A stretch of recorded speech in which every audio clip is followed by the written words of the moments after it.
Welcome to the Headwaters Science Center 3:30 show. I'm Spencer Potter, and if you tuned in last Sunday, we talked about competition. So we were over in the aquatic reef tank. We were talking about what are organisms competing against or with, or are they competing? What happens if they aren't? And what happens if they get outcompeted? So if you didn't catch that last week's, go back and watch it. We talked all about competition. Today we're going to continue on with a little bit of that. We're going to be talking about population growth.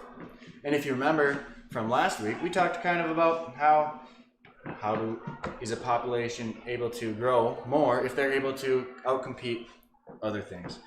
So a big factor that we're going to be thinking about today is resource available.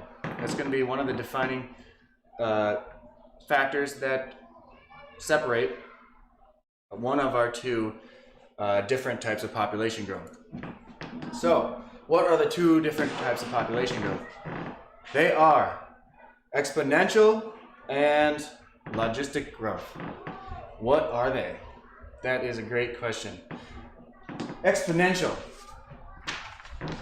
Exponential would mean that it continues to grow faster and faster as time increases. So population size is on this side of the graph and time is on the bottom of the graph. So as you can see, population, as time increases, the population is increasing, and the line is increasing faster and faster and faster and faster. Now, logistical growth is over here on this other side of the paper. As time increases, the line looks a little bit different than the exponential growth. You can see that as time grows on, it kind of starts to level out. And one of the big factors that create this difference in the lines is going to be resources available. We're going to refer to that as carrying capacity.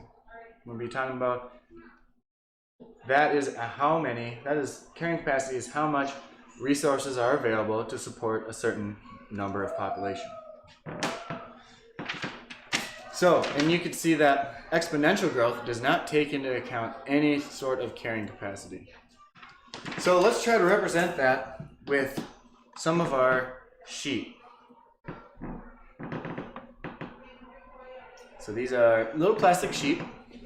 You can buy these in the Headwaters Science Center gift store for, I think, 75 cents. So if you would like to create your own population demonstration, come buy 100 little tiny sheep. All right, so let's start off with a starter pair of sheep. Let's try to represent a exponential, or let's try to, let's show let's start with logistical growth. So each one of these sheep needs to be 2 inches away from each other. Why do they need to be 2 inches? Because this is going to represent their environment, their ecosystem, and the resources that are available. We're going to say that each sheep requires 2 inches of grazing space.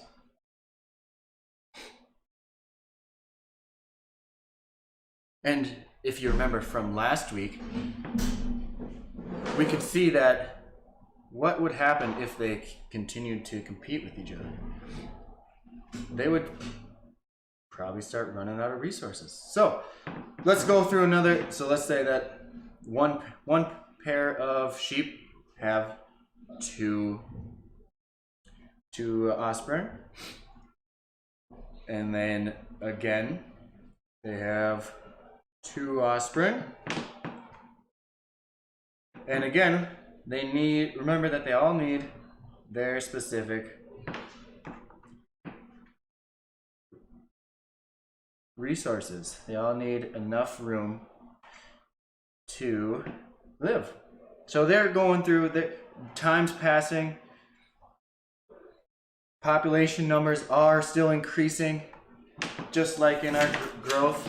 You can see that time's passing. Every time that I'm putting down a sheep, time is passing by, literally and in our demonstration. So now we're kind of getting a little full, but that's okay because we can keep going.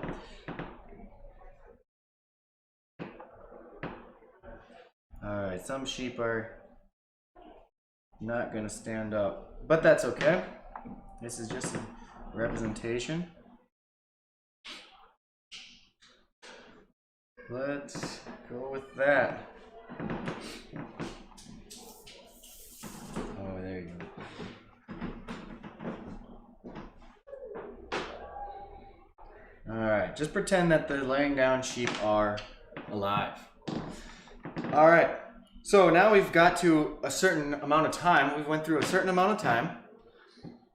And we've kind of ran out of resources and available space for any more sheep.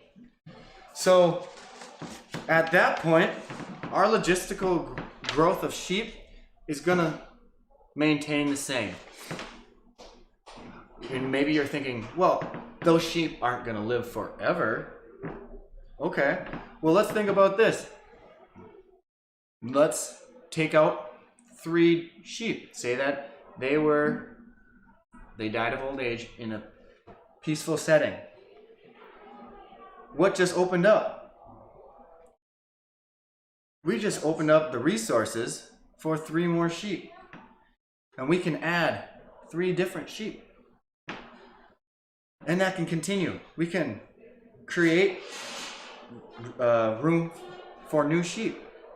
But yet this population is still going to maintain the same size. Now let's see what happens when we don't take population resources into consideration. Oh no. All of my sheep died. Has nothing to do with population. Nope. Incidental. It just happened. So just pretend that they're all still alive, frolicking in a beautiful meadow. Blue field. Mm-hmm. Boise State. Yes. This is probably your dream cloud when you're counting sheep. Alright. So pretend that we just went through a time frame of whatever time it just took me to put them back up. Now, let's continue to add sheep. Because exponential growth says that it does not matter how much resources are available. We're going to continue to increase our population. So no matter what, we're going to continue to reproduce. Now, just remember that just because we're adding more sheep does not mean that these sheep do not need 2 inches around each one to survive. This is just increasing the number of the population. They're still supposed to need 2 inches of space in our environment. So as the time passes, you can see that it is getting crowded in our environment. All right, I'm going to stop adding there because that's a lot of sheep. All right, one more. There. You can see that there's not 2 inches of space in between any of our sheep, which would mean that they're not getting what they need. They're not getting the appropriate resources that they need. And what could possibly happen if there's not as much resources available? Just like we talked about last week, this could start increasing competition between the sheep population, intra-specific competition. This could lead to damage to the environment ecosystem, because obviously they're going to still be trying to eat enough food resources. They're still going to try to get those, but the environment might not be able to supply that for what they need. So a great representation of exponential growth sometimes would be invasive species. Sometimes invasive species lack predators, natural predators, to limit their growth. So they can come in and rapidly produce, and they don't have anything to eat them, so they're going to keep reproducing until all the resources are taken up. Another representation of exponential growth would be bacteria. Bacteria typically grow at an exponential rate. If you can continue to provide the prime conditions for bacteria, they're going to keep going, and expand and divide again and again and again until you stop their growth.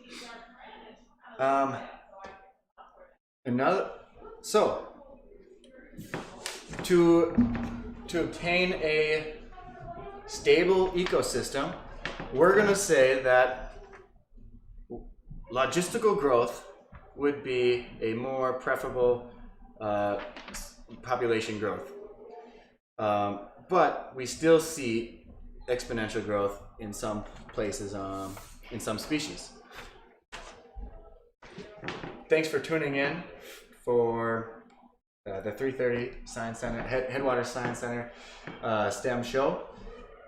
If you would like to come in and watch one of these live, or come and explore some of our many of our hands-on exhibits, come on in 9:30 to 5 Monday through Saturday, and come in after lunch on Sunday, in between 1 and 5.